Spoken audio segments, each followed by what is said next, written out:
Now recording. Hello. Welcome everyone. As you're coming in, feel free to drop into chat where you're zooming in from.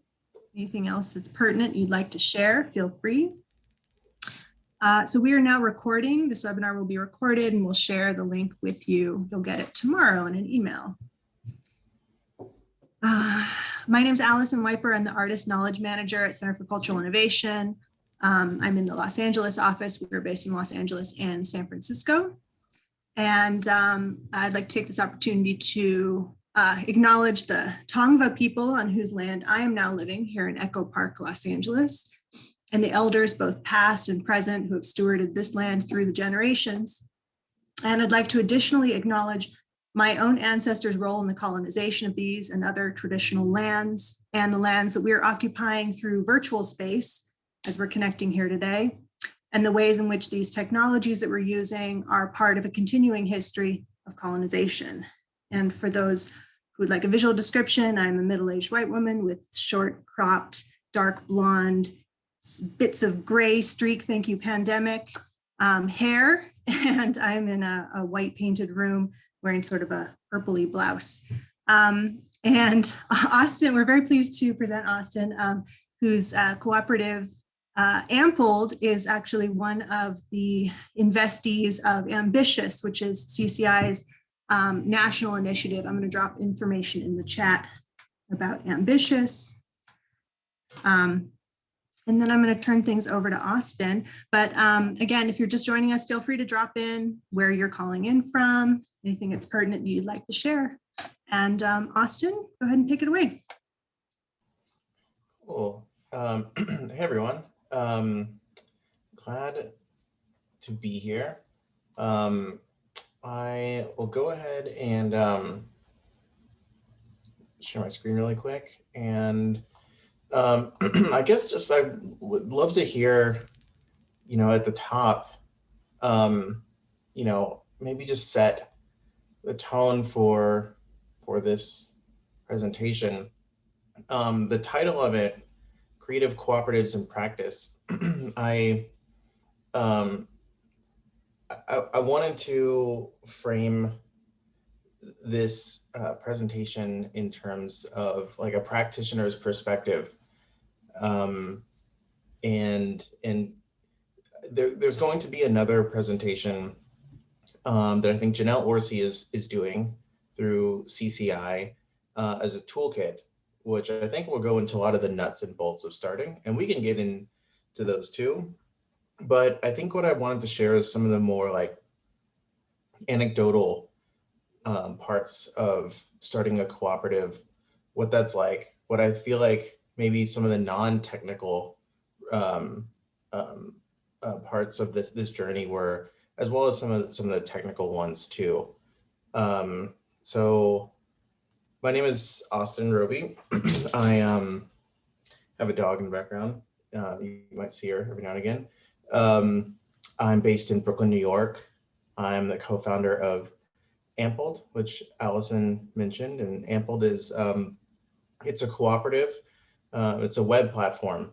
So it's a web platform for direct, recurring community support of musicians that's collectively owned by artists and workers. So one way to think about it is like a Patreon-like platform for musicians that's collectively owned and run by artists and workers. My kind of like journey and background into cooperatives led me to, I guess we participated in the Start.coop, a cooperative accelerator recently. Our home base is at New Ink in downtown Manhattan as part of the New Ink. It's a cultural incubator of the New Museum. One thing I just want to also mention is it occurred when I was in a clubhouse with some people, that including one of the directors of Start.coop, that we had only really participated in co-op starting like 2 or 3 years ago, max. That actually a little bit in the context of everything, just kind of I wouldn't say I'm new to cooperatives now, but it's I like many people have just come across cooperatives and think that they're an amazing solution and a really great alternative to shareholder business models. And I'm also starting to get more interested in creative crypto applications as well. Working on trying to start an investment DAO. That's a totally different conversation. Today, we have 2 hours blocked, and I don't know if I can talk to myself that long. I don't know if anyone wants to hear me talk myself that long. I would love to make this as interactive as possible. So I want to invite anyone to just chime in. If I'm presenting, it's hard for me to read the chat. So I would invite people to unmute and jump in anytime with any kind of question or comment, and we can go discuss kind of like what I'm sure there's a ton of interesting projects here. So I'll, given that, I want to just maybe touch on Ampled, a bit about what it is and our story, and some of what I see as the cooperative basics, at least that we've encountered starting. And I think like intentionally kind of outside of a checklist thinking, I mean, we could talk about this, but kind of thinking it more outside of the kind of like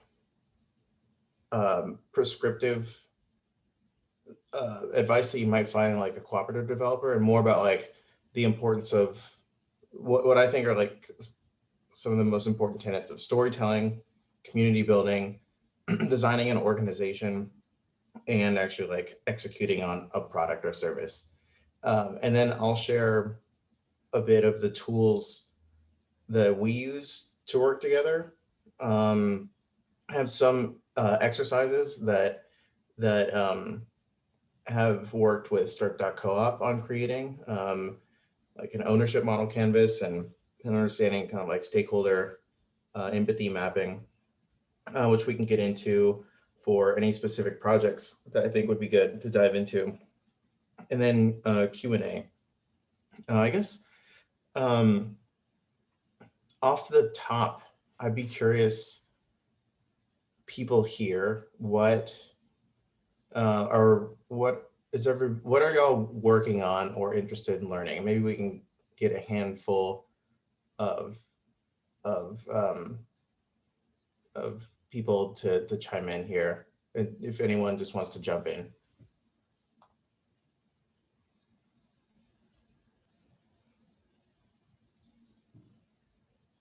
Feel free to unmute yourself if you'd like.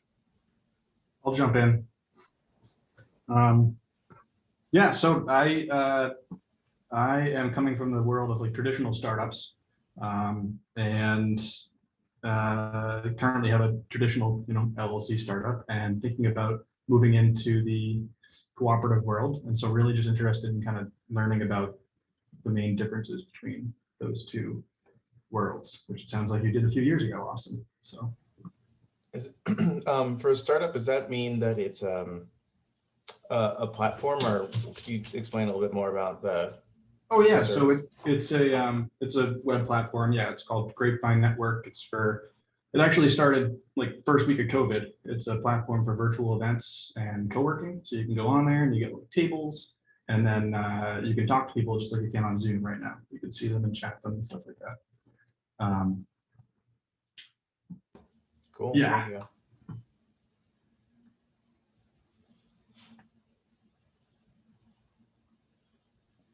I can jump in. I am currently have laid to rest a artistic creative. We were a technically collective LLC of 13 people that decided not to go the cooperative route, but are in early conversations with a few left over. And we were working in what would be called direct action cultural organizing, or protest art, making pretty trouble. And so, yeah, just interesting to hear other people's perspectives. Cool. I would jump in too, if you'll have me. Go for Yeah, it, Garrett. go ahead, Garrett. Oh, okay.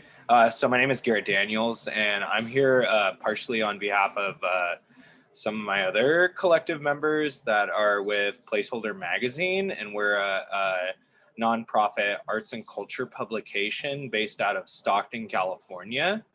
And we're looking to move from kind of like a decentralized collective type of base to more of a worker-owned cooperative with the goals of creating a land trust in our community, and kind of what it takes to get to those steps, which is a lot of bureaucracy, but all the things that y'all are going to talk about today are within our. We've worked through a lot of it too, and seeing how other people have done stuff in other communities around the United States, Turtle Island, have been doing it, so that's where I'm at. Awesome. So you have a group, like a informal. I could speak to that. Yeah, Sorry, Orion's the non-boss boss. I'm not a boss. He's not the boss. Madeline's, He's not the yeah. boss. No. Hi. I could speak to that. Yeah. So thank you for having us. I mean, we're really excited to learn more and transition our organization. So for a long time, we were a nonprofit. We were fiscally sponsored by Fractured Atlas. And so we were able to do a lot of collaborative community projects that engaged local artists and supported the local economy. But yeah, we're really trying to think about how we enter the worker-owned cooperative model so that we can be able to do the projects that we were doing as a nonprofit, to larger scale. And also one of the more recent things that Garrett was speaking to was we are really invested in trying to restore a community space in Stockton that caught on fire on Friday and has been sort of abandoned. And we're trying to kind of preserve that building and make it a community-owned art space so that it can serve as a landing place for just creative and cultural programming, which is desperately needed in Stockton, California, because there's a lot of social issues and things that make it where those things are really necessary. So we're just grateful to be here. Yeah, so that's some of the context. Nice, very cool. Glad you're here. Is there anyone else? There's one more person who wants to jump in really quick. I do. Hey, Hi. Carrie. Hi, I'm Carrie, and I have a arts organization which is textile centric called Textile Arts Los Angeles, and we're an LLC and we have a membership. But I'll say very selfishly, I want to have a co-op with my other fellow textile artists so I can use the equipment and space, knowing how expensive real estate is in Los Angeles. So, hi everybody. Hey, well, awesome. I think, yeah, it seems like there's probably representation from quite a bit of people, either people with existing groups, thinking about transitioning to a cooperative, or or thinking about starting a new business as a cooperative. So yeah, hopefully this will be applicable, and I'll go in here to go maybe just share a bit about Ampled right now. So as I mentioned before, Ampled is a web platform for direct recurring support of musicians. This was kind of our mission is to make music more equitable for artists and to operate transparently and ethically. And core to that has really become this question of ownership and collective ownership, and specifically in kind of a platform context. I think, and I'll explain more about kind of how we're telling that story in contrasting with probably the most direct comparison is Patreon. So this is kind of what it looks like. Artists, this is Renee, who goes by Ziemba, who's actually an artist owner and worker owner of the platform. And she has a page where she has a feed of posts, and some of them are public, some of them are only viewable to her supporters. And anyone can become a supporter of hers for $3 a month or whatever they want above that. So it's kind of like a pay what you want model. And that's the way it is with all artists. So there, this is like an example of what it looks like if something's supporters or not supporters, that's pretty standard stuff as far as like the platform itself goes. There's really not anything proprietary about it. I don't think we're really innovating too hard in kind of like the actual tech itself. But where we are innovating are like these kind of like metrics is like, this is, and it's important for us to break this down for people, to a lot of artists that have maybe never considered what like a VC investor is, or how kind of like the economic operating system of startups works. That like value, instead of being extracted from artists, captured. Instead of economic rewards being concentrated to few, it's shared by many. Instead of seeking financial maximization and seeking to increase shareholder value, our only motivation is to serve our members. And the payment model, instead of being a rent-seeking platform fee, is a contribution to the commons. Our goal is to not sell the company or IPO or have any kind of exit or liquidity event. We want to be sustainable. We want to be continue to be a vehicle for artist prosperity that remains independent and be built on democratic decision making. This is how we frame. In this deck in particular, it's kind of framed as like, I think this deck resembles like a pretty conventional startup deck, and I think it's one way to think about collective ownership as like a form of like a competitive advantage to get buy-in, and also like authentic trust and aligned interest. That's all the backbone of like compelling mission and ethos and narrative. And we started last, I guess during COVID, and Lizzie No is Gracie. Sorry, dog here. Lizzie No is an artist that is actually paying her rent through Ampled and is an artist owner as well. So this is the kind of stuff that feeds me, and I just love to see. She says, up until now, my idea of success was to play music and not have a day job. It seemed impossible to fathom, but thanks to Ampled, this happened in the past month. So Lizzie No has been really successful on Ampled, and it's great to see, and artists are really engaged. And I think the other thing that's different is thinking about the team more like a collective than a traditional organization. The team was really just a couple of people when first went to Oakland and met the ambitious team, and now there's between 20 and 30 people helping, and a lot of those people came from pandemic layoffs of companies like Patreon, Spotify, and Kickstarter. So yeah, that's a bit about Ample, just as a context of what I've been working on. And I guess a good place to start, and this is like, I want to keep this pretty brief, just asking the question of what is a cooperative. I know there's many types of ways to dive into this question, whether it's like housing cooperatives, producer cooperatives, consumer cooperatives, worker cooperatives, multi-stakeholder cooperatives. The way that I've tended to describe what a cooperative is, just a business that's owned by its workers, customers, or both. And the defining characteristic of one member, one share voting. And personally, I'm not really like a cooperative maximalist.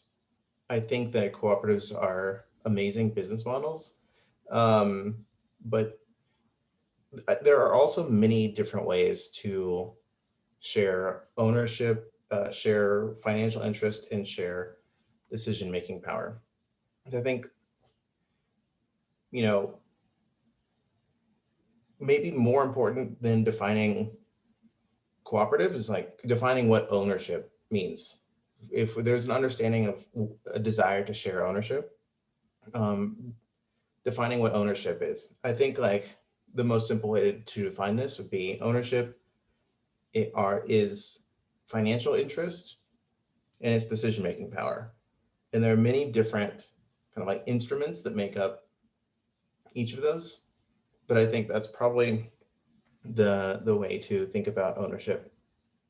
And I think that there's often a temptation to like get in the weeds about business entities, bylaws, agreements, and all those things are important. But I think at the end of the day, it's important just to remember that these are groups of people. That's what makes co-ops important, and being motivated to serve those people as like a North Star as well.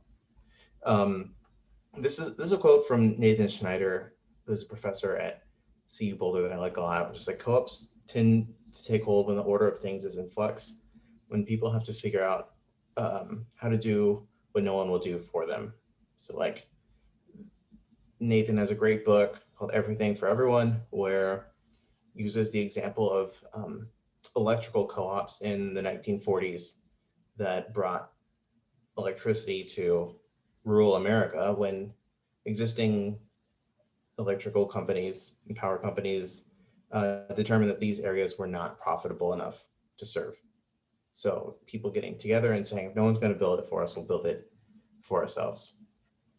And again, I like the key distinction in terms of like, what is the driving motivation for a corporation versus a cooperative? It's corporations have one fiduciary responsibility. It's a legal fiduciary responsibility to increase shareholder value. And I think that we're at a time now where, I mean, I know the vast majority of people on this call, but I think sentiment is really shifting against wanting to find new alternatives to shareholder-driven capitalism, and cooperatives just as a simple motivation of like, how do we meet the needs of our members? The reason why I'm excited to share this is because starting a cooperative for us was really, really difficult.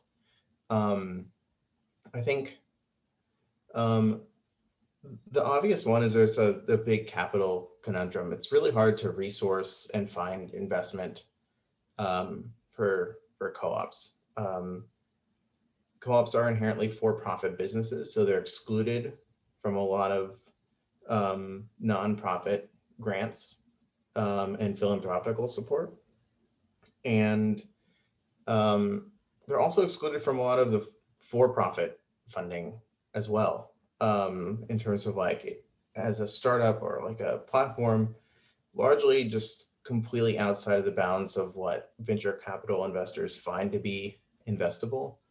And one other issue that we've found is like a platform that primarily, our costs would be labor of people either writing code or building a tech product. Cooperative lenders tend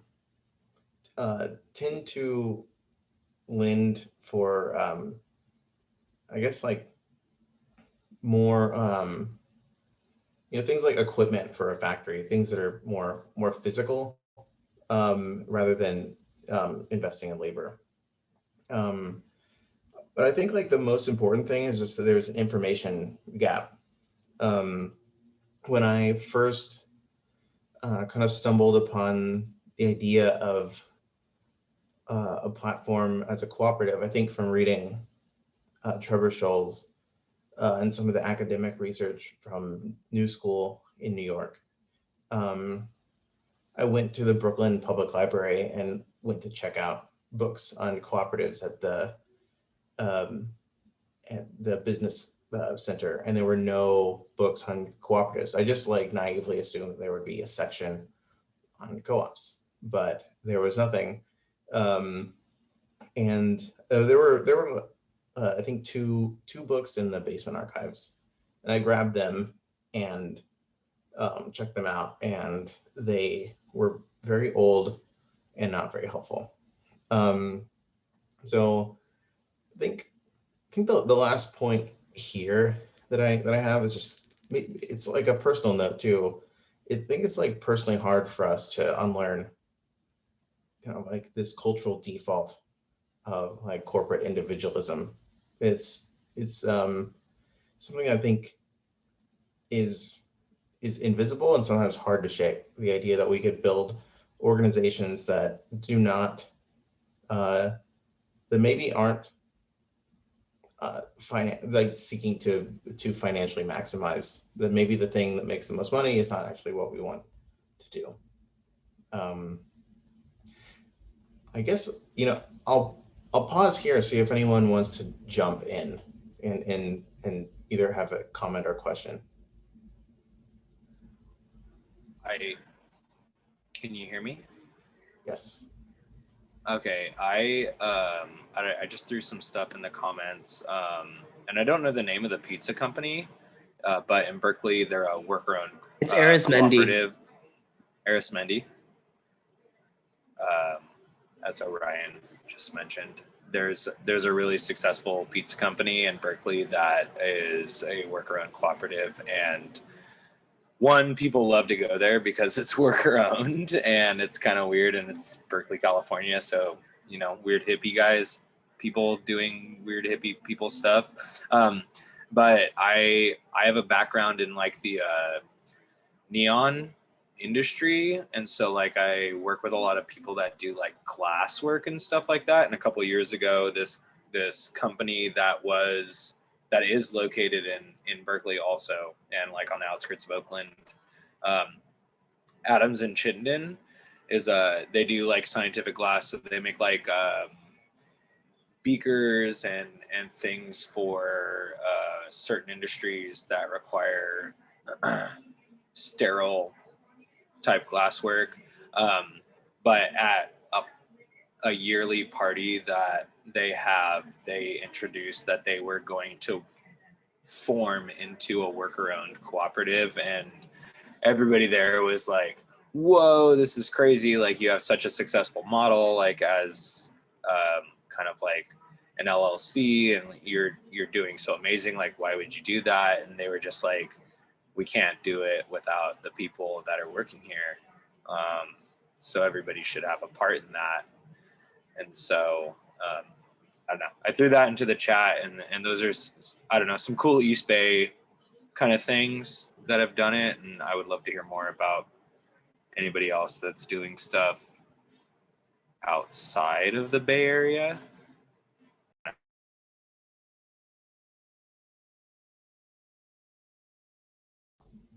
I'll just keep going from here. We can have another point to stop in a moment.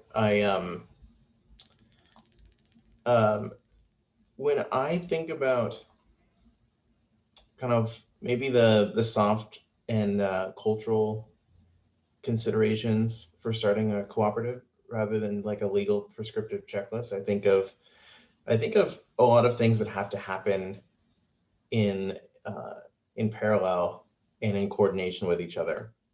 So like one, just like the vision, the idea, and the value prop, like it's I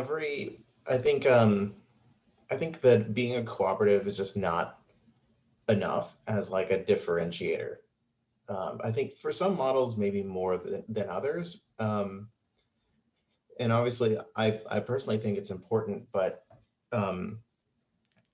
it's also just important that the product or service can stand on its own, um, and compete as well.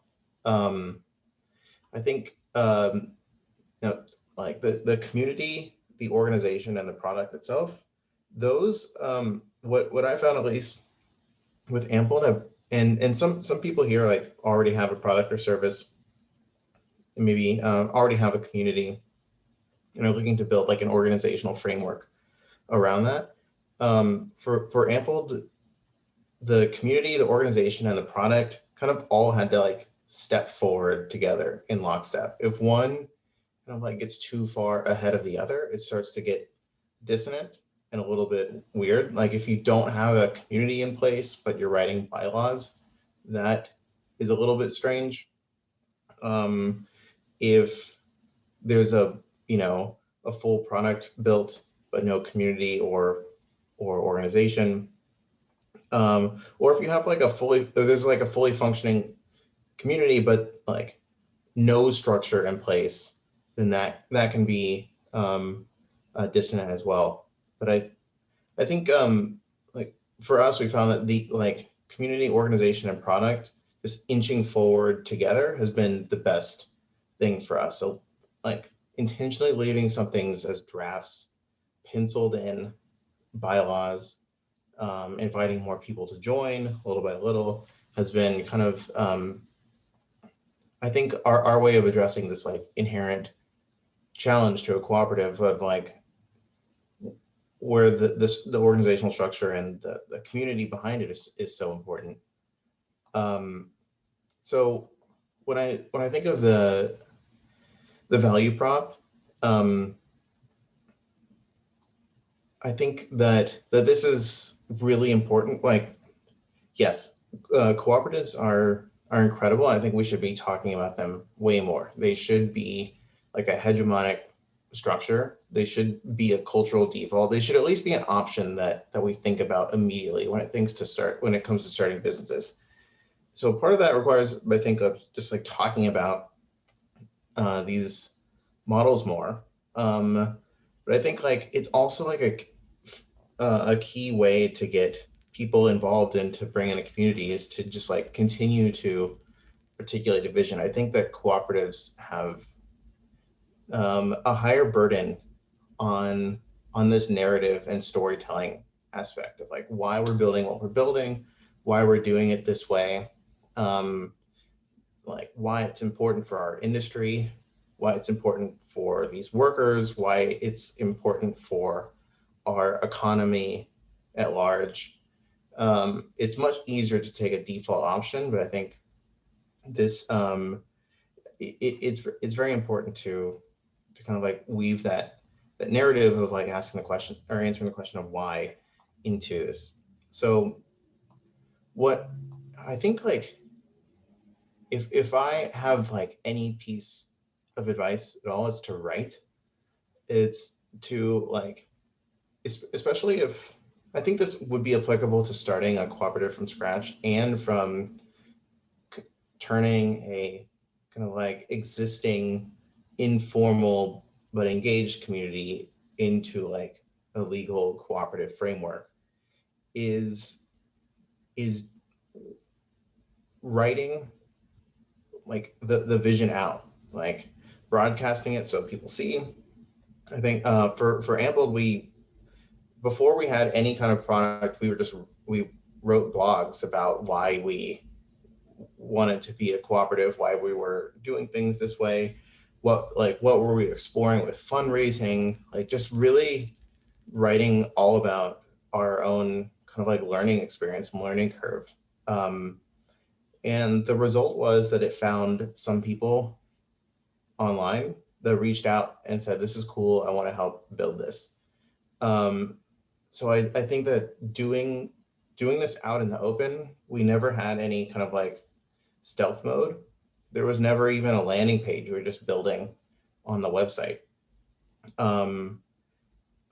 Just like really helped bring people in. And then like when 2 people became 4 and more, just really helped build momentum with the community. So writing has been incredibly important.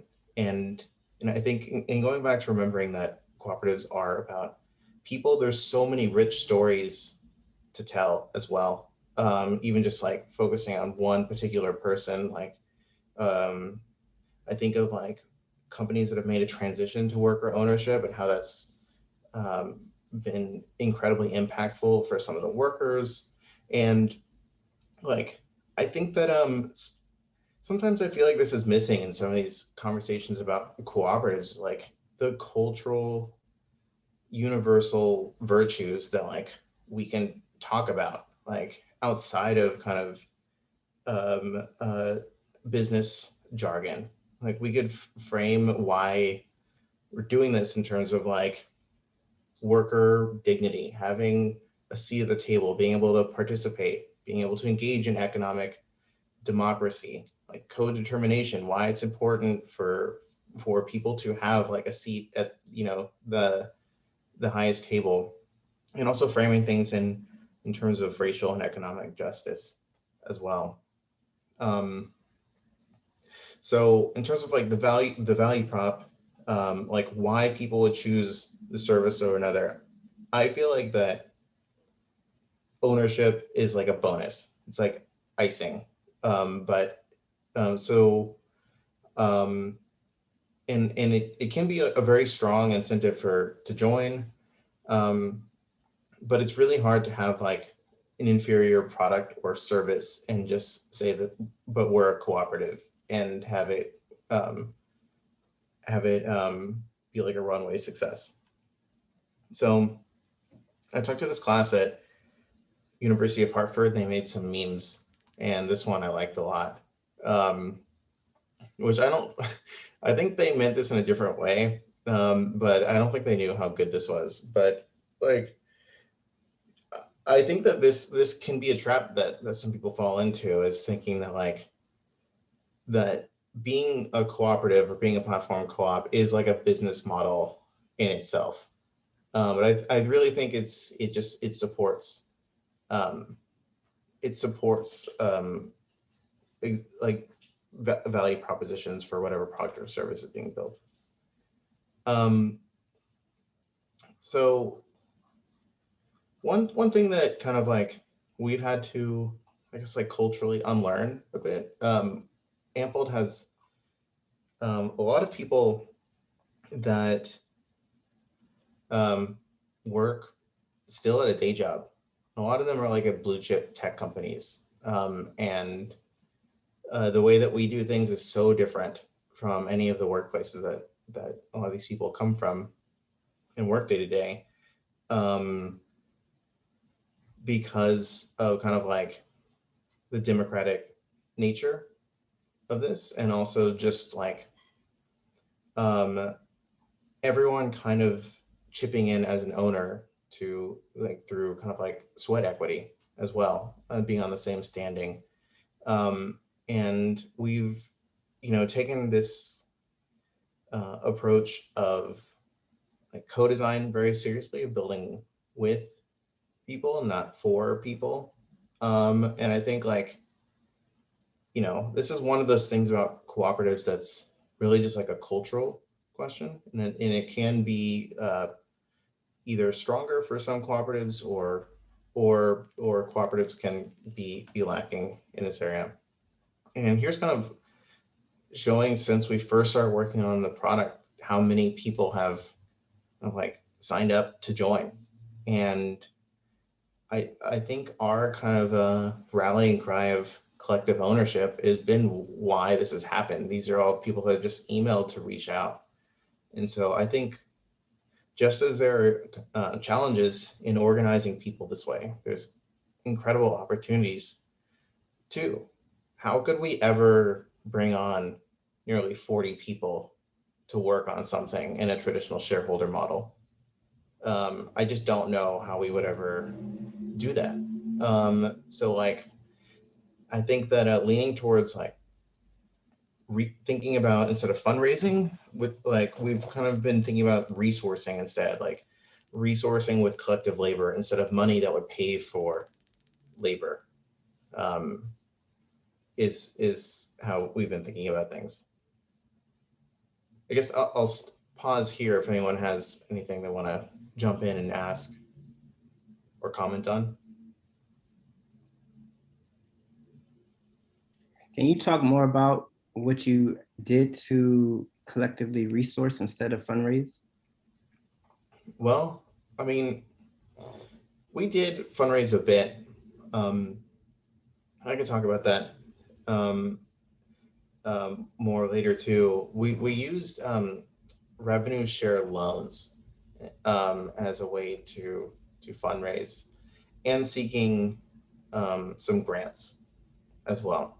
The revenue share loans, I think we were like lucky and privileged to get. They were from friends. Not everyone has friends that are willing to make revenue share loans in something like a speculative internet co-op. And I think in the context of like a traditional startup, it's nothing.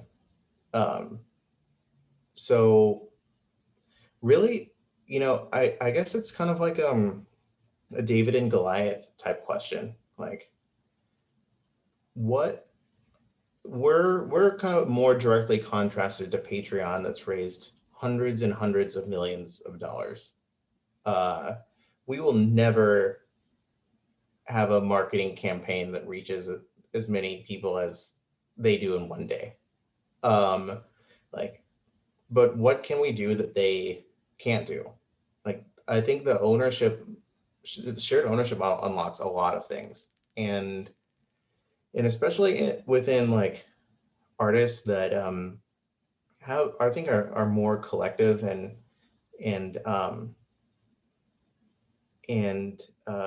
maybe less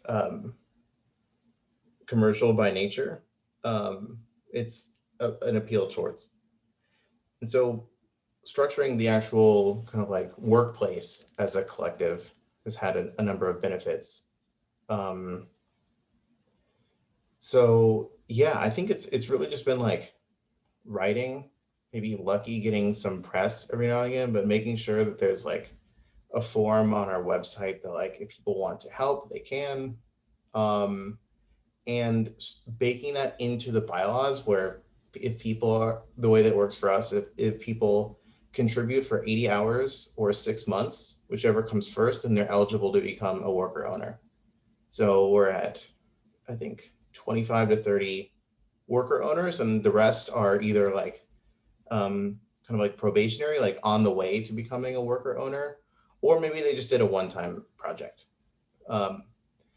So yeah, we basically like codified contributions so that we never say the word volunteer. Like no one's volunteering. We're kind of like all collectively working together. And that's like a tricky, I mean, that's like conceptually sometimes like difficult to think about because it's so much different than I guess normal work environments, especially within tech. Does that answer your question or anything else? Yeah, we're getting there. We're getting there. I like it. Yeah.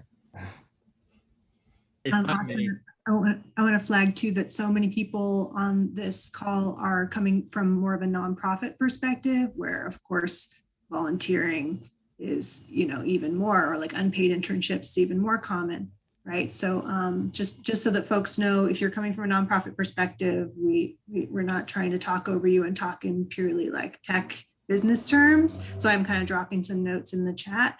But feel free to raise those questions if you are coming from like an artist collective and you want to know the difference between collective and what Austin's doing, you know, stuff like that is welcome too. I have a question, Orion here. Thank you. I had a question about structures. So one thing that I've noticed is that as long as like books are done, the books are done well and with integrity, like that there's also ways that an organization can have multiple like arms or like legal structures that incorporate itself in its entirety. I think a lot about, like, for example, Sierra Club has a 501c4 and then also has a 501c3 arm, which I know that's like nonprofit, those are nonprofit and then a, an electoral advocacy group. But, I'm wondering if anyone here has had any experience with an entity that had very specific and nuanced purposes for like a 501c3 entity and then having like a business entity, and wondering if that's something that anyone has seen. Yeah.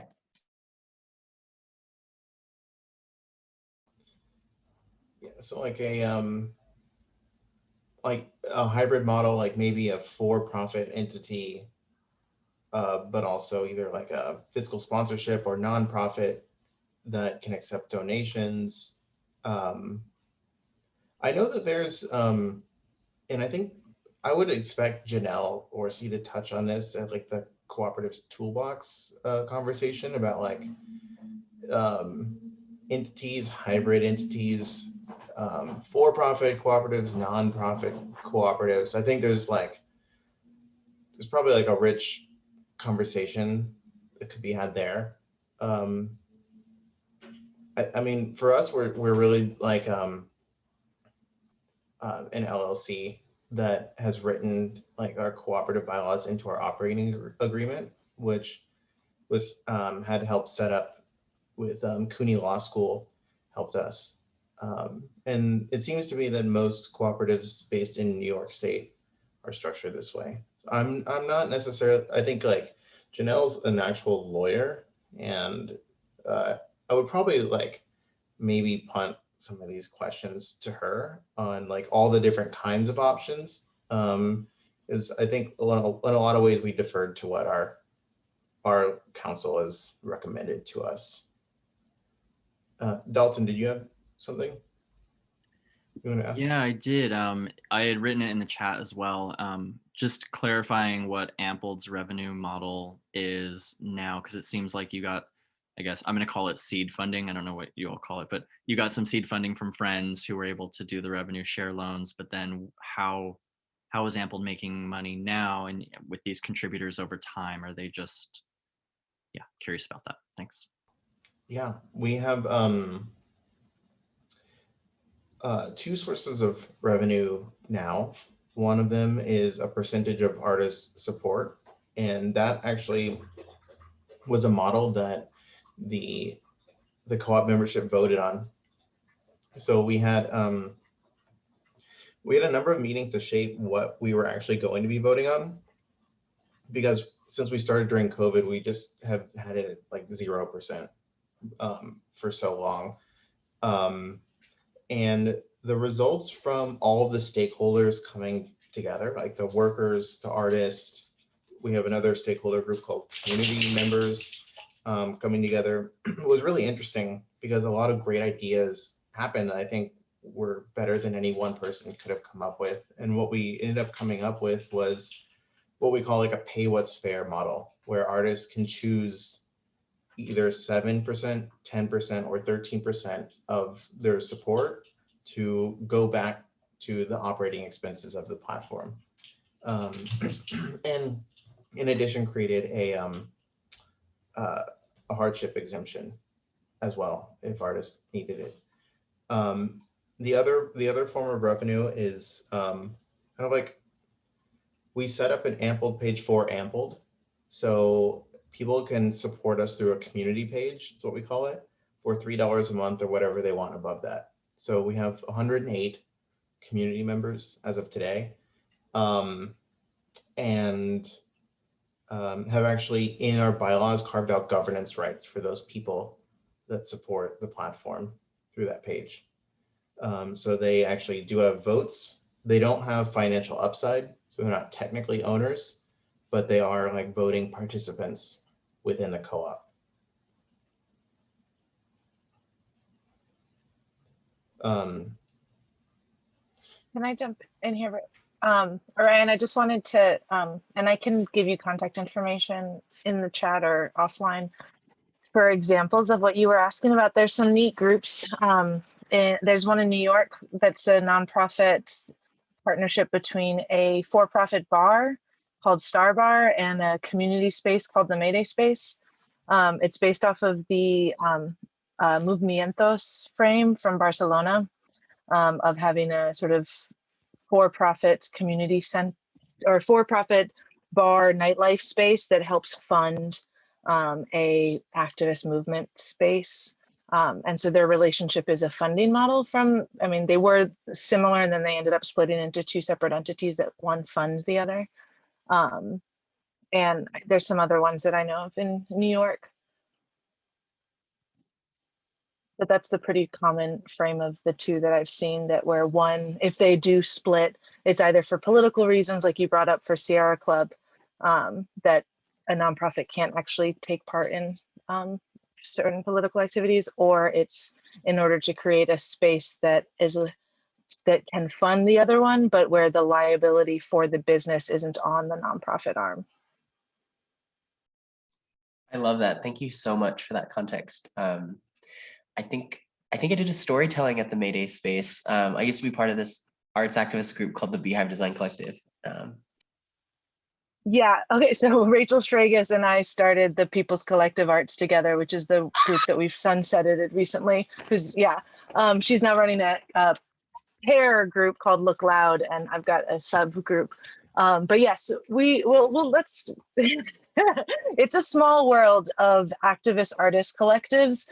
We all know each other.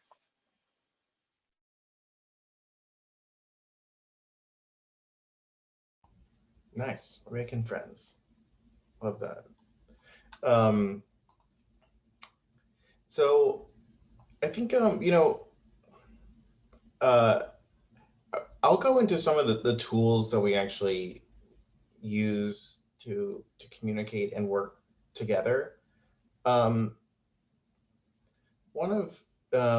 I think we found it very important just to have like a regular communication, like regular kind of like monthly meetings, ways that anyone in the community could give feedback.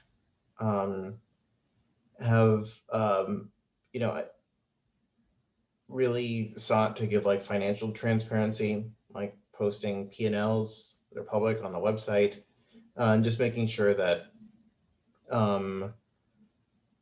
that there's a culture of participation, but also just like that the level of participation, like you can have like real ownership, but I think like perceived ownership is just as important.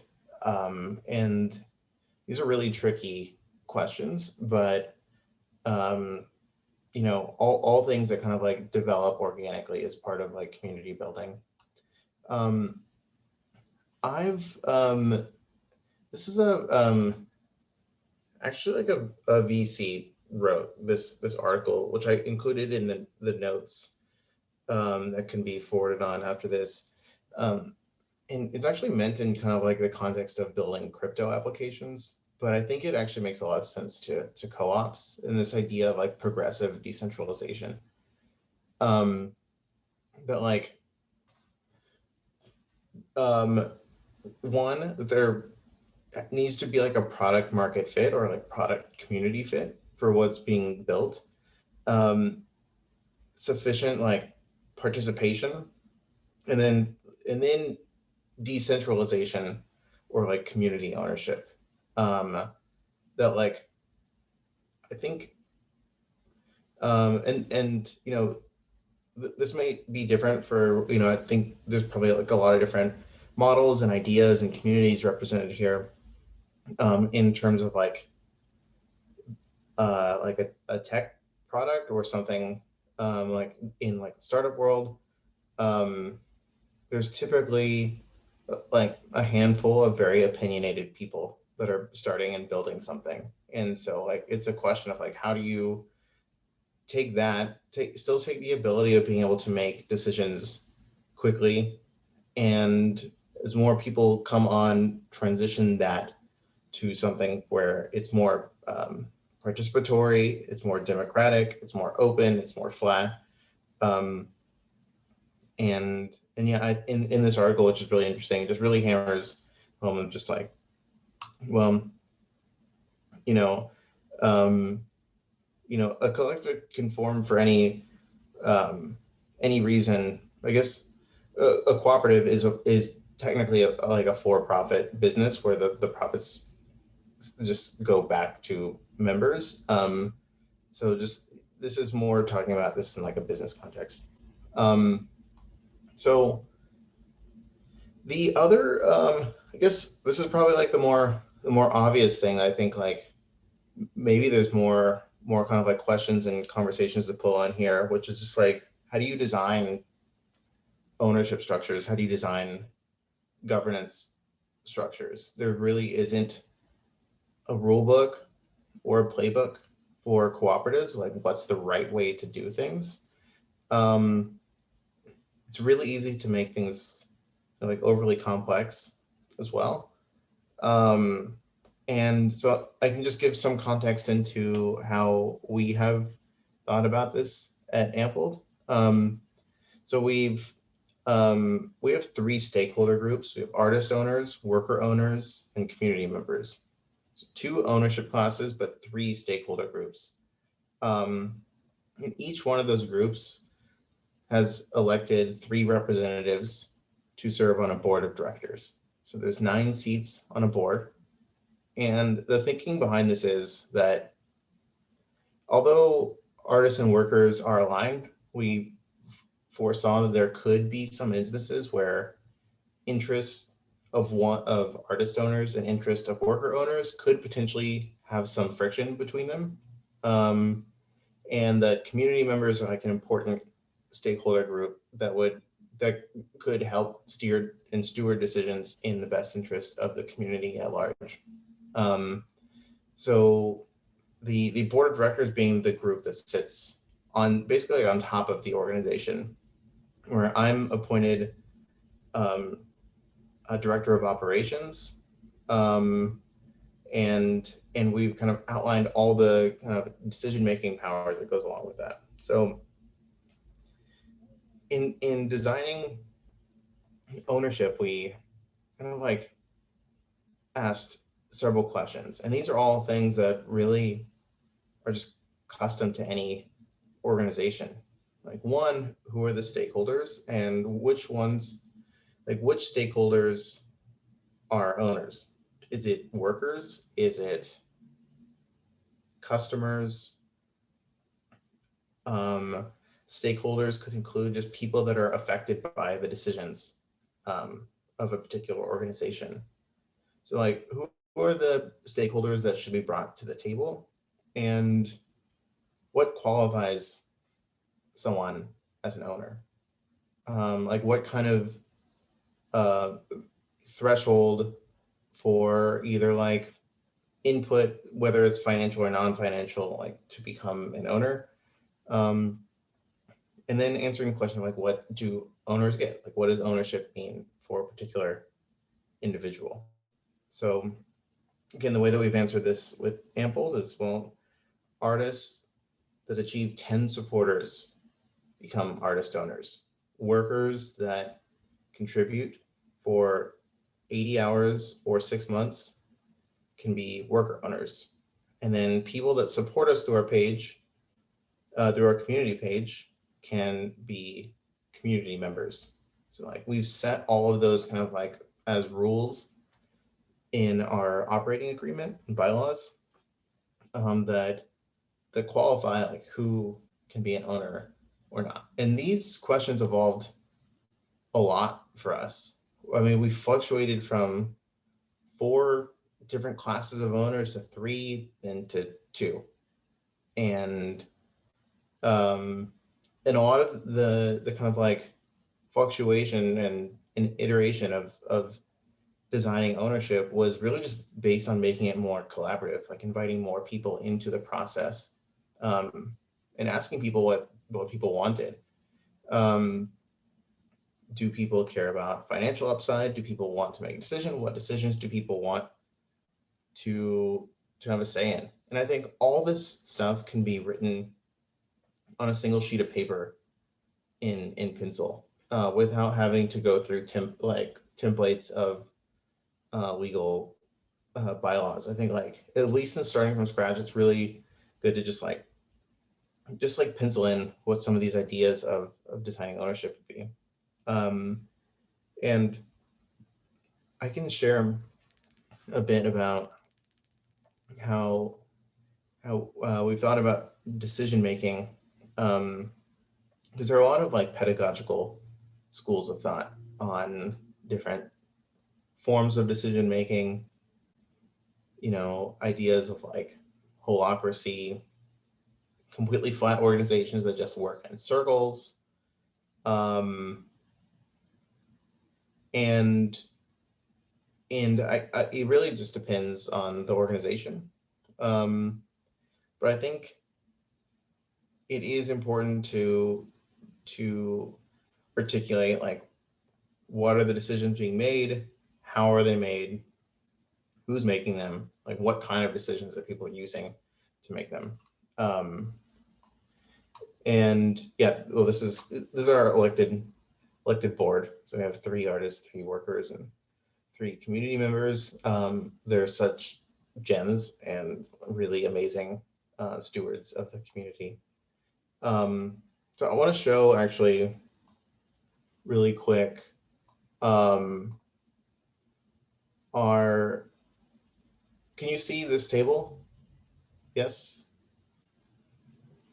Or do you see this, the You just see the slideshow? slide.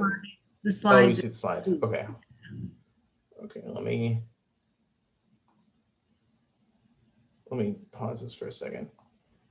I'm going to share a different screen. So I wanted to share our decision-making matrix, and I'll show this, and I'd love to just open it up for any comments or questions on this specifically. We kind of made this up.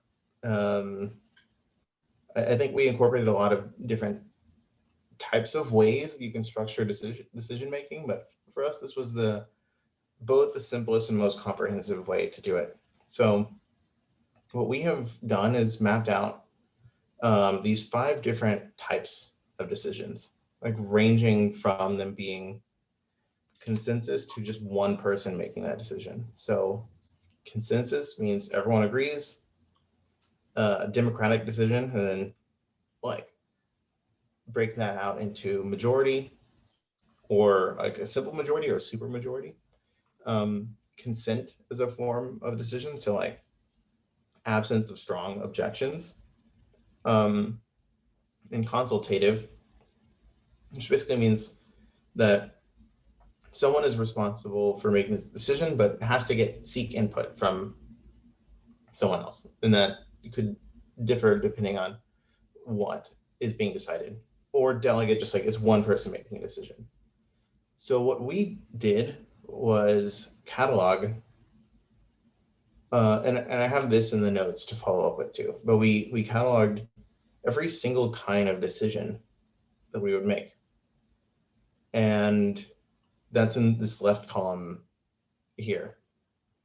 And then we determined like who was responsible for making this decision. Is it a body of people? Is it one person? Is it a particular stakeholder group? Is it someone with a title like director of operations or director of product? And obviously this is highly custom to any organization. All of these particular kinds of decisions are like unique to us. Some of these titles, some of these bodies of people are unique to us. And then we also just determine for each one of these decisions, who's making it, and then what kind of decision are they using.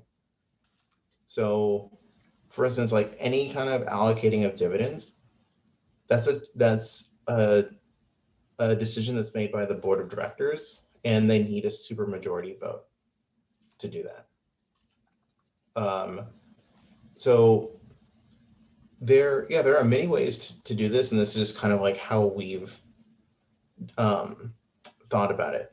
But I'd love to just open it up if there are any kind of questions or comments specific to the kind of like considerations of ownership, design, or decision making.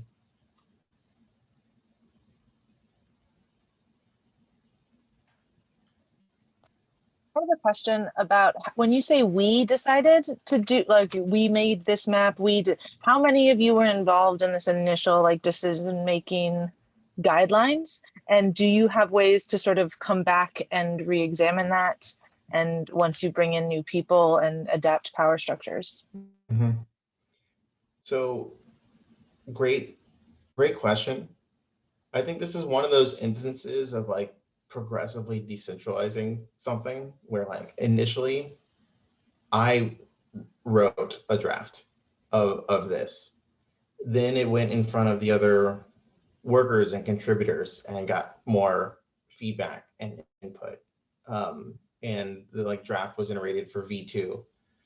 And that was put in front of artists. The artists, some actually, it was interesting. Some of them said, we actually don't need input on some of these decisions that that says we should have a say in. Like that's more day to day, like the worker should make those decisions. But also, like said, we want a say in any kind of deal or sponsorship, any brand alignment, or any kind of like outside investment. So that found its way in as well. And then so we had this draft which had like input from all of the kind of like ownership groups, and then put that in front of the board, and the board went through and basically audited this.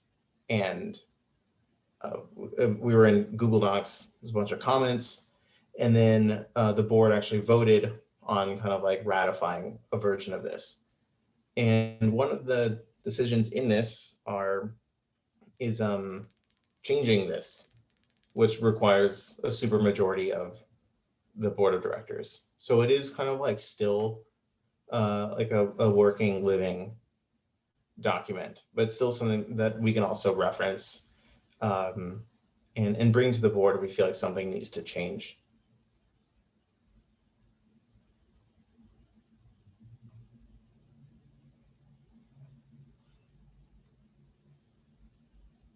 Anyone else have any comments or questions? This is Jessica. I just have a question. First, thank you for this presentation.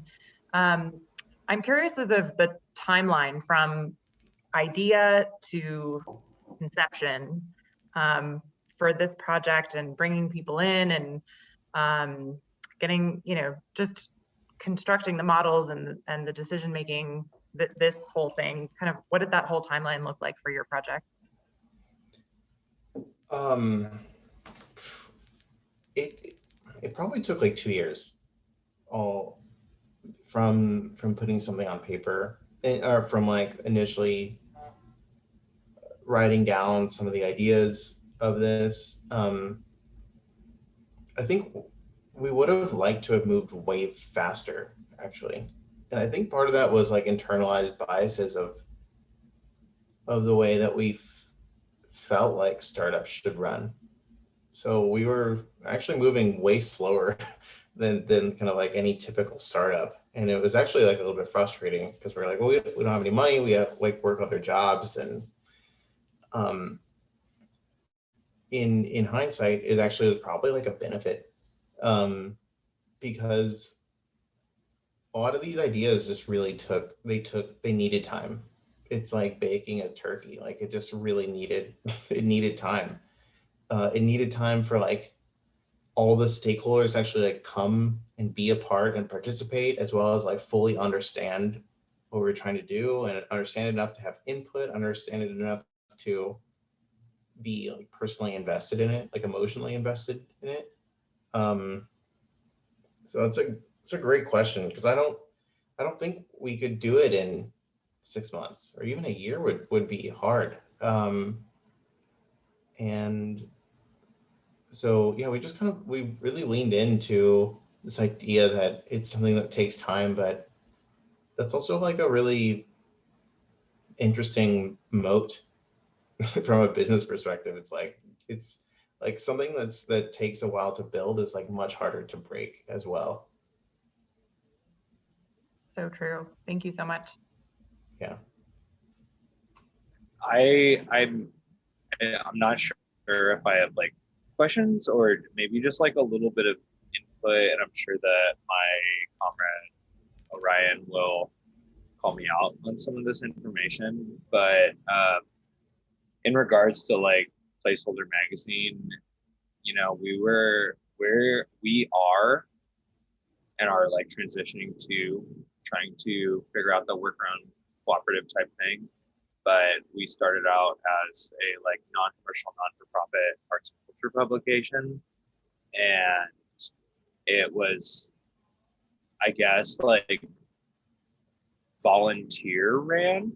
So like volunteers being like the workers that are contributing to it. And like we all did this out of love and support and a huge lack of resources and kind of like very like DIY ethic, like trying to get information out and be there. And I guess the thing that kind of going along with what the previous questionnaire said, like how long does it take? You know, we've been at this since about 2013, and we're just getting to the spot where we want to switch it to where it's like worker owned, because we're trying to figure out how to like not commercialize what we do, where we're taking money from kind of like awful like local ad agencies and stuff like that. Like we're not getting there, but like where how do you get the buy-in? How do you get the, is it everybody just throwing in their time and energy and it's just like a lot of sweat equity and that's where it's at and then everybody owns it from there? Or like are you working with VCs and just that's kind of like the evil of the world and that's where we have to make it happen? I guess that's my question. Well, no, not working with VCs. I think that's the decision to not work with VCs has made everything, it would be easier to work with VCs. Yeah, so I guess if it's just like a community driven effort, like how do you continue to stay true, you know? Like what's your ethics and values and like how do you keep that going? Because we've done the decentralized thing and it works at times. Sometimes it's really hard to come to consensus and it's, you know, the democratic process is difficult, you know? Yeah, I think this is probably just like a soft cultural question of like any organization is like, what does it feel like to walk in? Like, what does it feel like to, like, is it fun?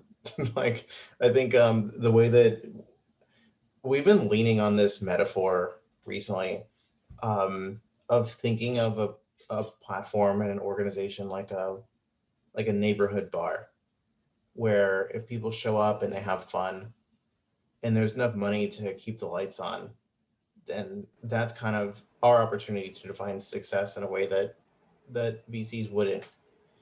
And I think the key is just having fun, right? Like it has to be in order for people to want to do it. So is it really that fun to like take back power? Because there's a lot of people that have a lot of power that we're trying to like return back to the rest of us, you know? Like we're all like, you know, working class solidarity, like we're all just workers and we're all doing this out of love a lot of times.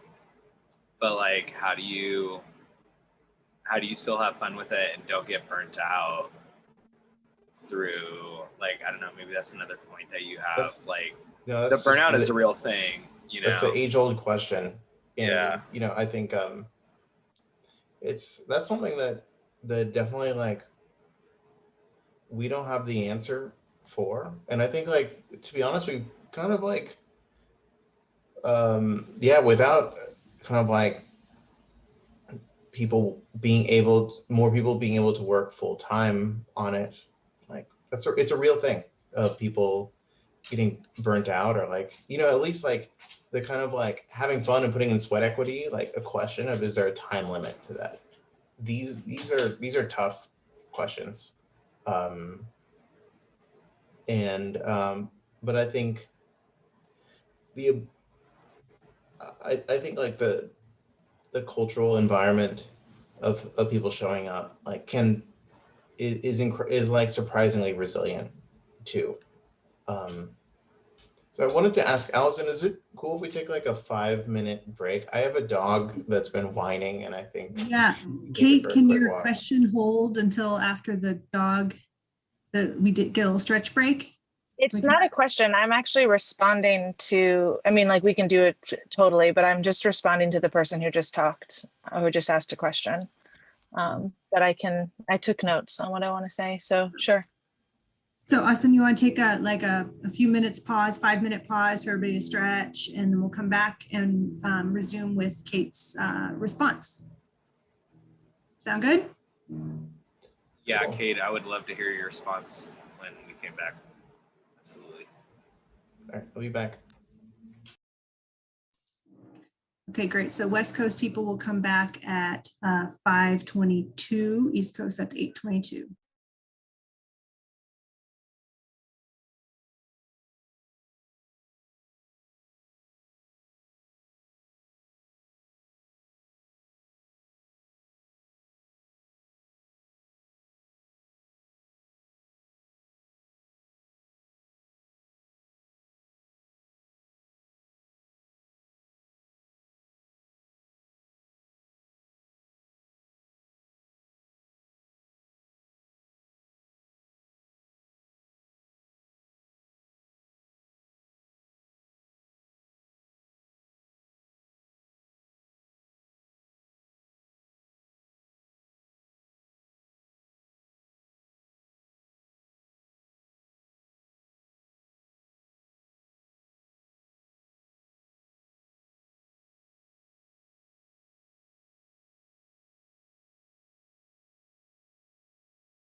Okay, if we're able to come back, if folks are with us, go ahead and let us know with your cameras. Awesome. There's Samantha, there's Kate. I think we're going to start with Kate.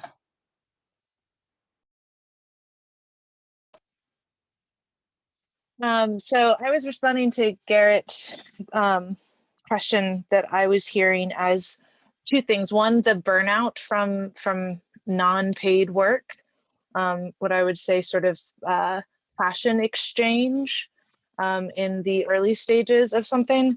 And then also the piece about sort of relationship-based organizing that I'm also hearing in that, sort of two pieces. So the first part is, one of the things I wish we had done in our collective and a previous cooperative that I was in before that was done credit hour exchange.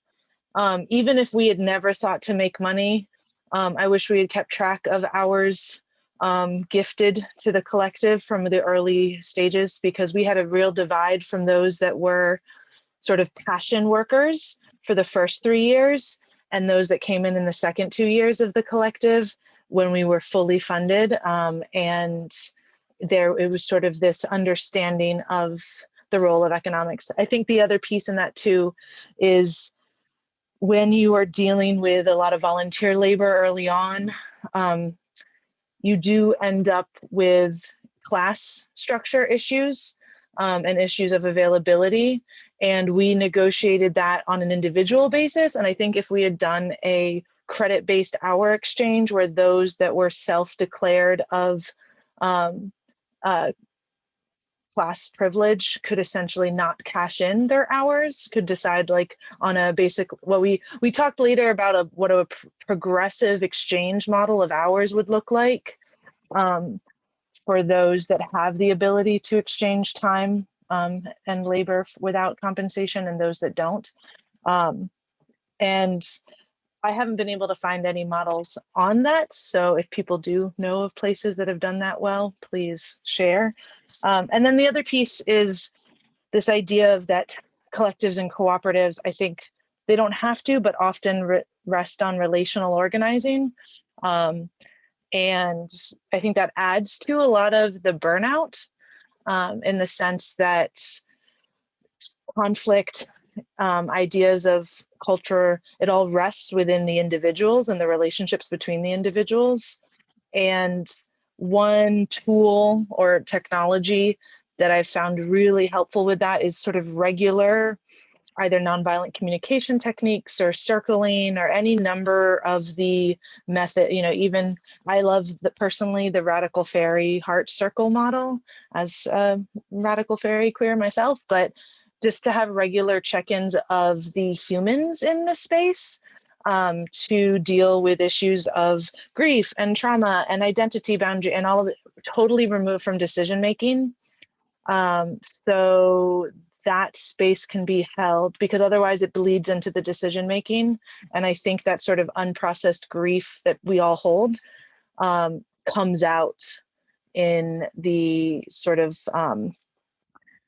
relational organizing base, and that leads to burnout, in my opinion. So that was the two thoughts. That's all.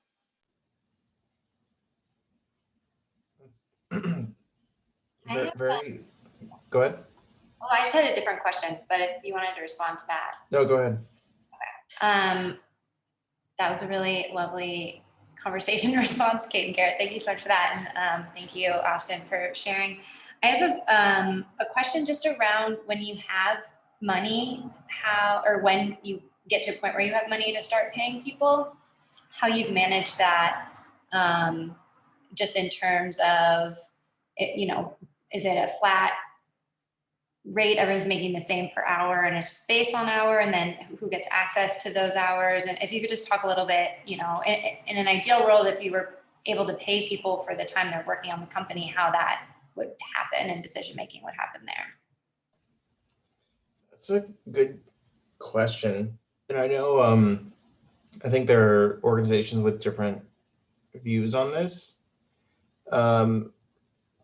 We're not in a position to necessarily answer this question yet. I'm the only kind of like paid person now. Like, and the question of how much has just been how much can we, and like, can Austin survive? Those are the questions that we're asking.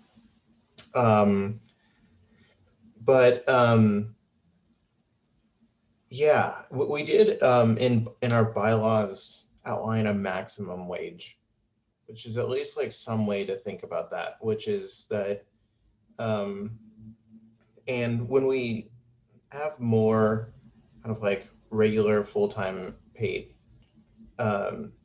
workers, then we'll probably have to think about a minimum wage too. That would make sense. So I don't think that we're, in recognizing hours of contributors, they're all treated the same. In terms of payment, I feel like we haven't really figured that out yet, to be honest. But I think that we're at least thinking of like the boundaries and limits between like what's the like a great minimum wage that we would decide on, and what's like a maximum wage that would seem fair too. And I think like whatever those decisions are, I feel like what matters most is that things are communicated, and that there is financial transparency as well. So like it's on our website how much I get paid every month. Like anyone could see that. And I think like that's important, just like to build trust as well. And yeah, Samantha, what kind of project are you working on or thinking about?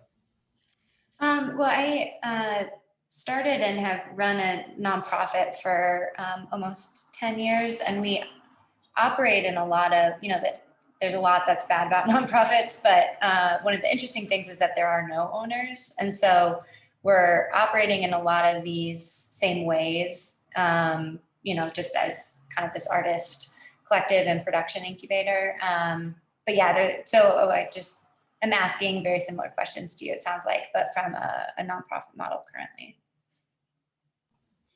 Yeah, I think that just the questions of like workers self-directing and enterprise has a ton of overlap with thinking of nonprofits and cooperatives.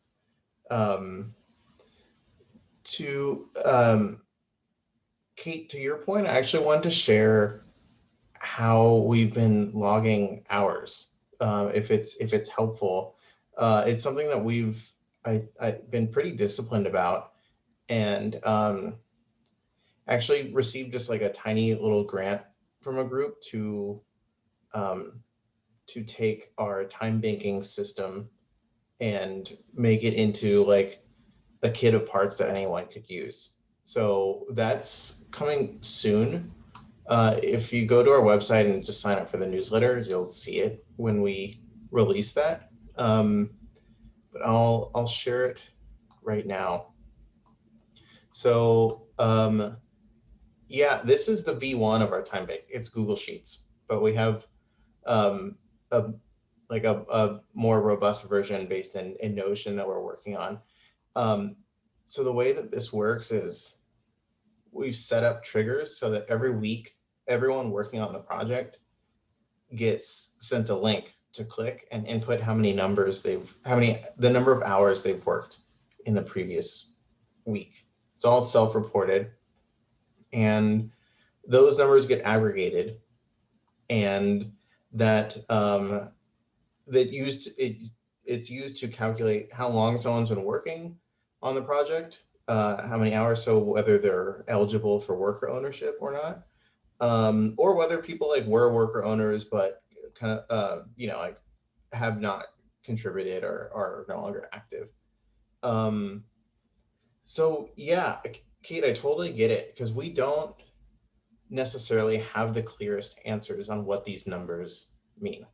They're all valued equally in that 1 hour that someone gives the same hour as someone else, whether that's a senior engineering manager or an intern. We treat all those contributions the same. But we don't know what these are yet, what they translate to.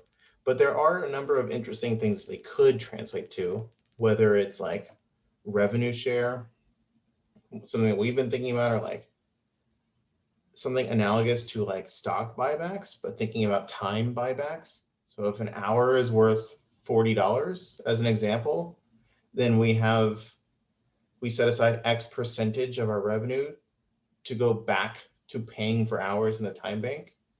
And that means that we could pay, we could buy back 10 hours from Aliana, 5 hours from Izzy, or whatever that is based on the proportions that people have worked. And that actually would allow people to opt out too. So I think like you talking about kind of like class privilege makes a lot of sense, because we have like a lot of people with really safe, well-paying tech jobs. At least, well, not a lot of people, but like the ones writing code are very talented and find like well-paying jobs, and they like working with Ampled because it's something that they're passionate about. And given the opportunity to get paid back through this time bank, most would just opt out and say, no, I'd rather go to someone that needs it more. So I'd love to forward this along.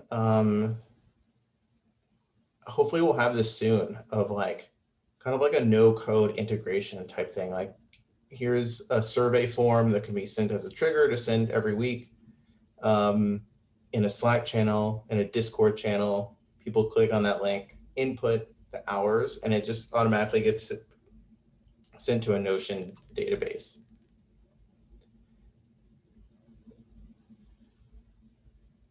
Does that, is this sort of what you were thinking about, Kate?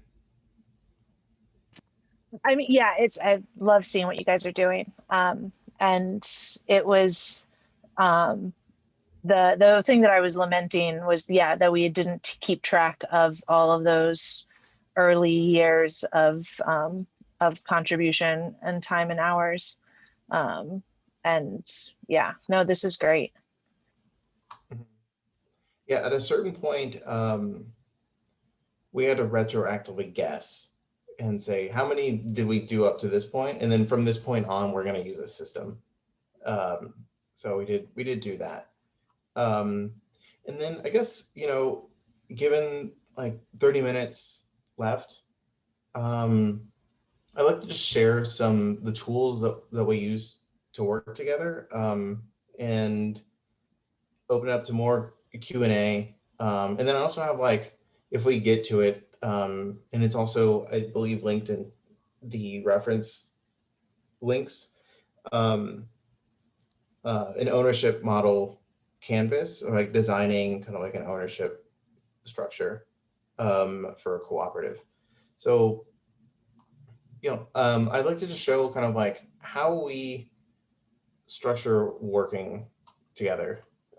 This is, I'll just give you guys a look under the hood of like what we're building right now. In Notion, this is meant to be a public version of just showing everything about the organization.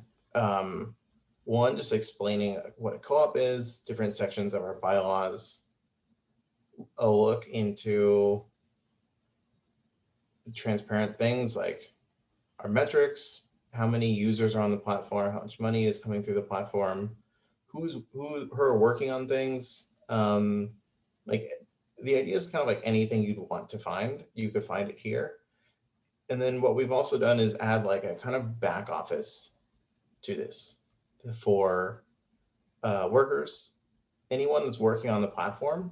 So what we can do is see who's working on Ampled, what are they working on, where are they based, and what are their roles. And in order to keep people informed, we have a lot of different time zones. We have different roles. One role is meeting secretary, of taking notes in meetings and recording videos and uploading them so we can all catch up on meetings, and like taking role as well on like who's at the meeting so we can measure that over time. Things like a product roadmap of what's being built, and like a operations backlog. This is still kind of like under construction right now. And you know, this is, yeah, it's kind of like showing how we coordinate it. Seeing how many people are working on this, it's obviously tricky, and I feel like it's more similar to like a grassroots policy campaign than it is a traditional company. We have like different roles that people can slot into, and then we have kind of like guides on how to do certain things, like how to take notes at a meeting. So we have like templates and stuff like that. So like the idea is that it's kind of had me at the head for a while, and the more successful that this organization is, the less it needs me, and the more it can run as like a distributed group of people, without kind of like single points of failure, and that we all know what we're working on, etc. So this is kind of like what we've just had to build out of necessity, really, just to keep people informed, to make sure that we reduce knowledge silos as much as possible. But obviously this could be different based on how many people or different scale at organization as well. So like right now, if you look at the website, you can see, as I click on here, there's things like how many users on the platform, etc. So like really trying to be as transparent as possible. So yeah, and then also just like documentation as well. So we have like our bylaws here, we have cartoons in our bylaws too, like meant to be very readable. This is basically forked from Janelle Orsi, who's doing the next conversation. She has cartoons in her bylaws. We totally just stole that idea because it's funny and a good idea. And yeah, and I would encourage anyone here to like look at this and steal from it too. Like we have the kind of like appropriate Creative Commons licensing on it, and we were able to get bylaws together without paying a retainer fee to a lawyer. Like we did get some help, but we largely just wrote them ourselves, and ended up being fine. So yeah, I just want to give like a little bit of a look at kind of like the documentation, the kind of like workflow, like what does this actually look like in practice? And yeah, I guess I'd like to maybe open it up for a second if we have time, go through like ownership model canvas exercise, but perfectly happy to just like open up the conversation here.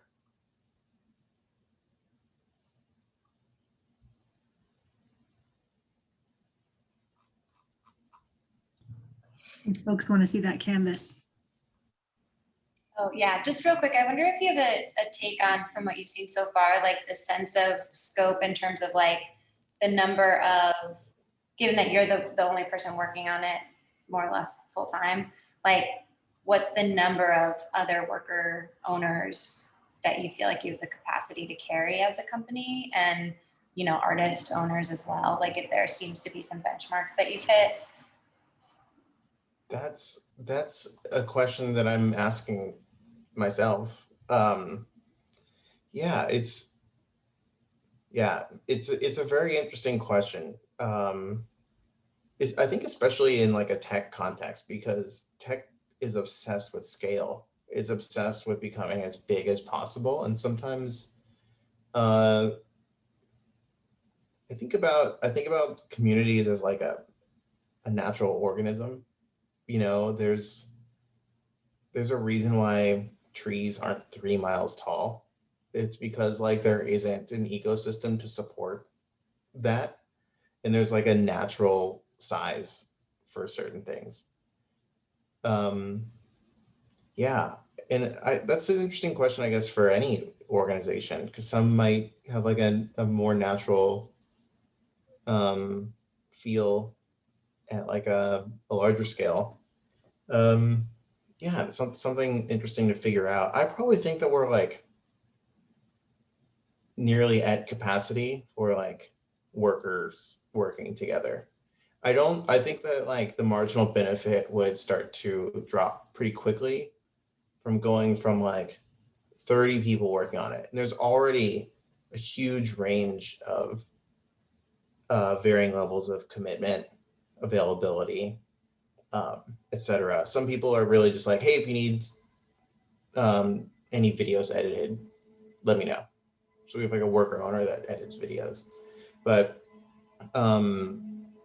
yeah, I think having 100 people just becomes like really hard, you know, especially with one person kind of at the top, or like being there full time as like a linchpin. That becomes really tough. So yeah, and that's part of why I've been, and this probably has crossover with a lot of organizations, just I've been personally feeling like the role, at least that I have in bringing people together, really is more like a policy campaign organizer than a traditional company.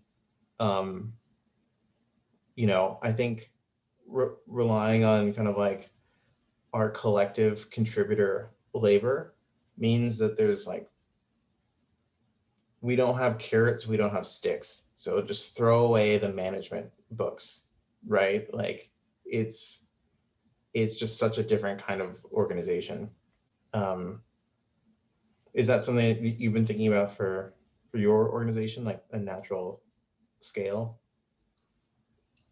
Yeah, just like if it takes one person, like you're saying, to be the linchpin to sort of coordinate all of these other people doing work and sharing, you know, decision making, ownership, is that a good model? And then how many people can one person sort of keep connected together? But I think the policy campaign or the organizer model I've found becoming more and more kind of what we're leaning towards. Mm-hmm. Yeah, it's what I've personally discovered is there are people that, so say someone emails and they want to help, they want to get involved. And this may be like unique to some organizations where like other kinds of worker co-ops don't have this, like it's more clear on who the stakeholders are. But yeah, in someone like emailing to help out, so there could be someone that wants to roll up their sleeves and build systems, or it could be just someone that wants to plug into an existing system. And both those are fine. And most people, what I've found is just like, hey, I have 3 hours a week, I have 4 hours a week. What can I do? So in showing our kind of like Notion-based workspace of like, here are roles, here are guides on how to do those things, here's how you can help do those things. Like it feels like if you show up and, you know, like canvas for a political organization sometimes. But then again, but like leaving open opportunity for kind of like any level of participation that people want. And yeah, so that's how we've been thinking about it. But I do recognize it could be very different for other organizations, that like this kind of contributor model doesn't make as much sense.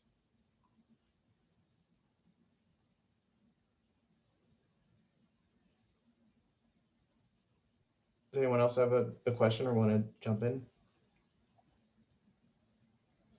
There was a nuts and bolts question. I know some of these nuts and bolts things will be addressed in Janelle's workshop, but there was a nuts and bolts question about how you get an EIN, a bank account, an address, et cetera, when you're a collective.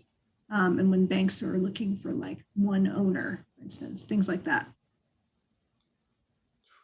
Well, man, Janelle would be so much better at answering that question. I also dropped in some resources from the U.S. Federation of Worker Cooperatives. Mm-hmm. I could give like what I think, but I'm afraid to, because I don't want to accidentally give someone the wrong answer.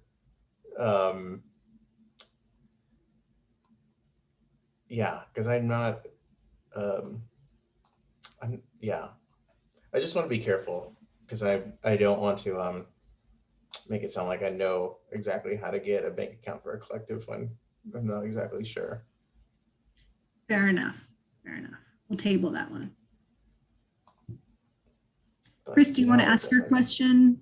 You want me to read it? Yeah, let me just put down my dinner.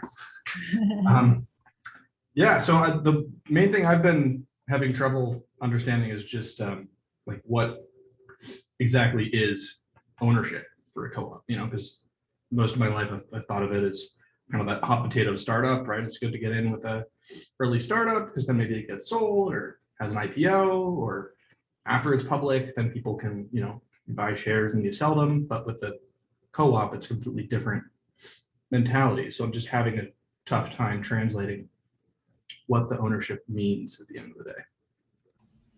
Yeah, no, it's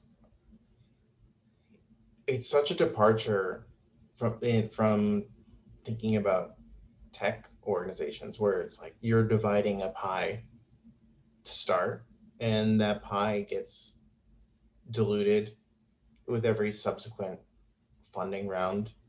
And I think like thinking of that share of the pie seems to be how most people kind of like internally think about ownership in a tech company. And one thing that And there are like so many different models for a cooperative. There are cooperatives with investor classes as well. We've never even thought about like a pie of how much percentage someone owns. It's like we have worker owners, artist owners. We've said like if there are profits, we've said that 85% of those profits go back to artist owners and 15% go to worker owners. The pool of worker owners could grow. The pool of artist owners could grow. The percentage of like that financial interest, decision-making power still stays the same within that collective group. So it's harder to think about it in terms of like a pie. It's more like binary. Like you have one share. Gotcha. You have one vote. But is that one share, does that have any tangible value to like in a shareholder model? You know, you own X%, even if it's just one share, that is worth some number. So is that, or is that not? Well, the other thing that's totally crazy for like a startup is we've never valued or even talked about valuing the company because it just almost isn't applicable. Because we're not selling parts of that kind of value. So There is no yeah, money. what's that? There is no money.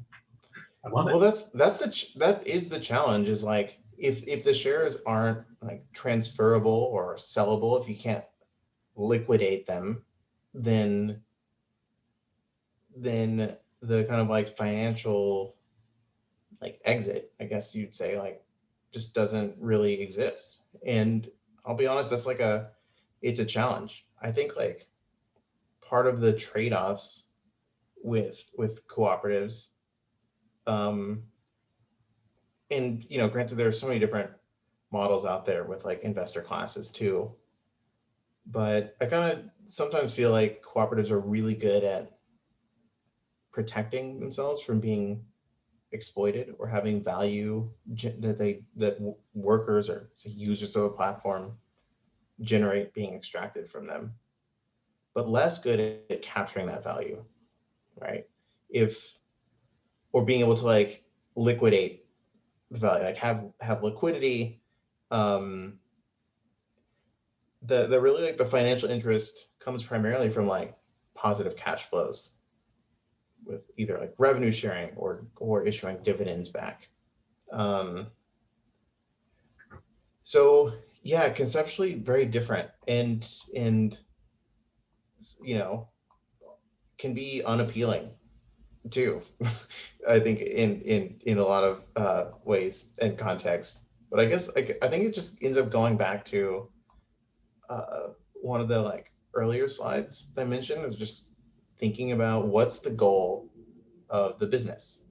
I think it's perfectly fine for businesses to want to like maximize financial value, but also I think in terms of like cooperatives, probably more geared towards just meeting the member needs. Like what are the most basic member needs? And I think framing it that way is like where the differences sort of like start. Does that answer the question at all? Okay. Yeah, I was not thinking of it in terms of like, you know, one share binary, you're an owner. I was thinking of it as like there's a pool for ownership for the workers versus the artists. But yeah, that makes sense. Right. And it is such a flexible model that I feel like you would be able to find examples where yeah, and there are so many different kind of like models on like a spectrum of. Yeah, you said there are some that have like investor classes. Right. I believe that Colorado LCAs, like it's a entity. It's kind of like the Delaware of cooperatives, has like a way, like a investor class that that a cooperative can use. What's that one called? Sorry. LCA, I think, a limited cooperative association. Yeah, but I think that's probably like, yeah, cooperatives are fully compatible with investment. I think what's lacking is like the culture and community of investors that want to invest in cooperatives. And also, I think what you're saying, Austin, about the like wide range of them, like I know Equal Exchange, that coffee company, is a great example of what you were saying with who put the money back into things. Like they use their money for, or their profits, because they're just a big old coffee company, for farmer financing as well as like PR marketing. And then, I mean, REI is a cooperative, right? Like, and they send it back to the consumer, albeit very tiny bits, but the Costco original is a folks. cooperative. There you go, Costco. You know, piece of shit corporation, but also a cooperative. I didn't know they were co-op. I have do y'all have any examples of how you get public get public, sorry y'all, do y'all have any sorry, do you have any examples of how you get public fund, I'm not saying this right, how you're working with people in the government? How do you work with people in the government? How do you work with people in the public sector? That's a good question. Joshua, are you thinking of forming a cooperative now? I'm thinking of, yeah, I was thinking of it. I'm a theater artist. And so I've been thinking about ways in which theater, as artists, we build communities, and ways that artists can help build power, civic power, organizing power, right? And so I'm just curious as to like how you can get public officials involved in this process too, and you see what I'm saying? So yeah, that's. And I think I have like the start of an answer if you're open to it. Yeah, hi. So I know that for at least for things that are like socially engaged practice, at least when it comes to mediums, there's a lot of like excitement around creative placemaking, and that field is really broad, but essentially it's like, how do we have artists equitably integrated into large scale decisions that whether that's community development or whether that's wellness programming for public service, those sort of things. And I know that one community organization that we really look up to here in Stockton is Tuliberg Press. I can type the name when I can, and they did a program called Pieces to Peace, basically because they're a book arts center, but they partnered with community medical centers, which is a medical service, to actually get funding to be able to support marginalized communities in the city to basically turn clothing that they had, that different constituencies had, and turn it into paper through this intensive process. But it was part of a really targeted arts therapy modality. And I think when you think about that, it's really important to think about like what creative services do you have that could be translated into intersector or cross-sector collaborations, and then work with partners that can help make that possible. And then one other thing I want to say is that when you think about grants programs are working with the city, I know that oftentimes, I mean, for example, Placeholder got our 3rd issue funded, and also were able to hire 2 badass queer femmes of color to lead the organization this moment for the 3rd issue through CARES Act funding. And there was a lot of arts relief funds that were coming out of civic institutions like, city governments and things like that. So I would think that in this moment, there could be those resources out there too, or even local arts arts commissions that may be in your area that you could look at that do independent grant making for artists. And I think socially engaged creative practices are like really desired because they're new strategies that connect with different sectors. So just some food for thought. Can you imagine a President Bernie Sanders and how much money it would be going to cooperatives? I put a link early on in the chat, but the NYC network of worker cooperatives, I think is what the title is. They have just put out a whole policy platform organizing around to make like New York City a city of cooperatives. But to what Orion was just saying, one of the reasons why my last collective was a collective and not a cooperative is that you can't be, as far as I understand, in this 501c3 cooperative model. So we were a collective, we operated as a collective and we had bylaws and we pulled from cooperatives, but we were technically a nonprofit. So we could apply for those grants and things like that and operate within that frame.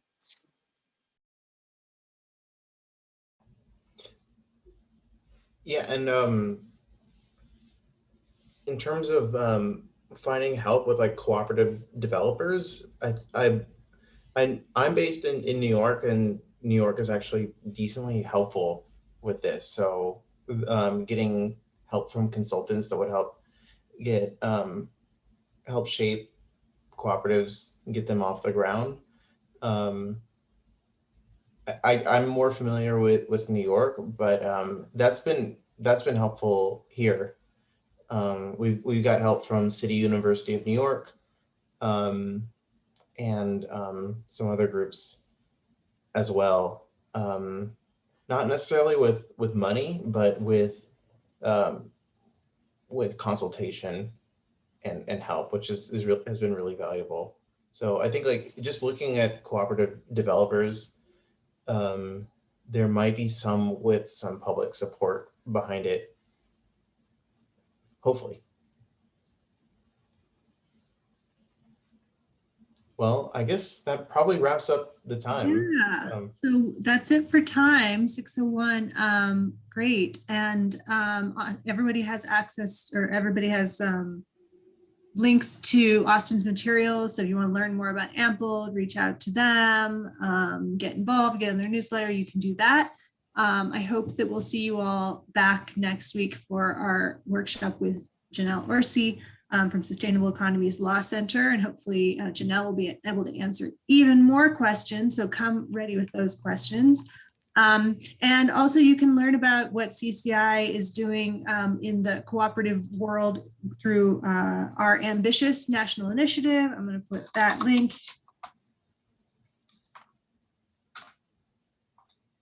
in the chat. I believe, oh, sorry, it's wrong. No, autocorrect is not working. Ambitio.us.org. That's it. Okay, so I hope you'll check out the other cooperatives that Ambitious is supporting and learn about their different business models. And everybody have a great night. Thank you for joining us. And I'll send around links to the recording tomorrow, so watch your inbox. Thank you guys. Appreciate it. Thank you so much. Appreciate you. Bye. Thank you. Bye. Bye. Thank you. Thank you. Thank you, Austin. Thank you. Ready? Thanks, Austin. Yeah. Take care of that cute dog. All right. Well, thanks again for the invite. And You bet. yeah, we'll talk later. Yeah, I'll share the feedback when it comes in. Okay, cool. All right. Bye. Bye.